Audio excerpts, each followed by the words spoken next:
Informative speech on skateboard collecting. If I say the word skateboard, the first thing that comes to your mind is either Tony Hawk, a toy, or the X Games.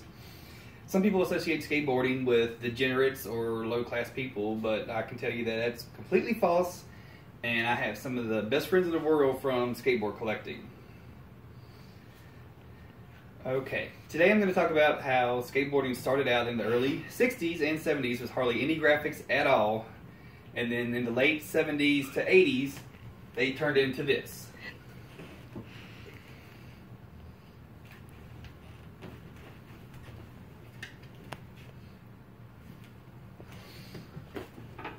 Pretty much works of art and not a toy.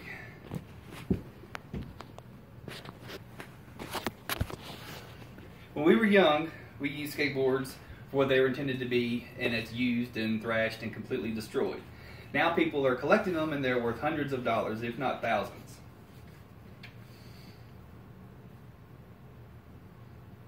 Okay, and now that I've told you a little bit about the skateboards themselves, let me tell you about the artists and how they designed the skateboards.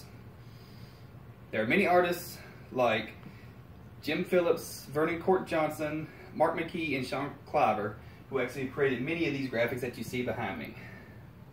In the art world of skateboarding, these are pretty much the Picassos and the Rembrandts of the world. An OG or an original skateboard, like this one behind me, you can tell has been used and is anywhere worth between $100 to $500. Skateboard companies now, since right around 2004, have created reissue boards, which are like these right here, which look exactly like the boards from the 80s, but just made on newer wood and a newer type of screen printing called heat transfers. Not worth as much, but still have the art on the skateboards.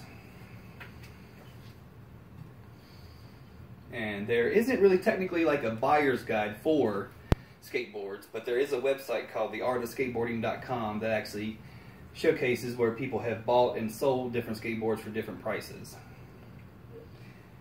Prices usually run anywhere from $50 to $300 for a reissue board or a common original board, but I've seen boards go as far as $10,000.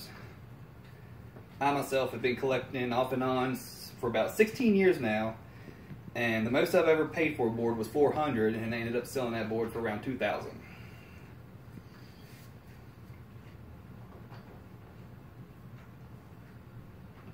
Where we at?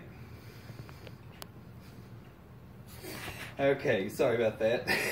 Got distracted for a minute. Okay, and remember when I said to think about the word skateboarding when I first started this and what comes to mind? And now I hope when you think of the word skateboarding that you think of the word art instead of a toy. Thank you.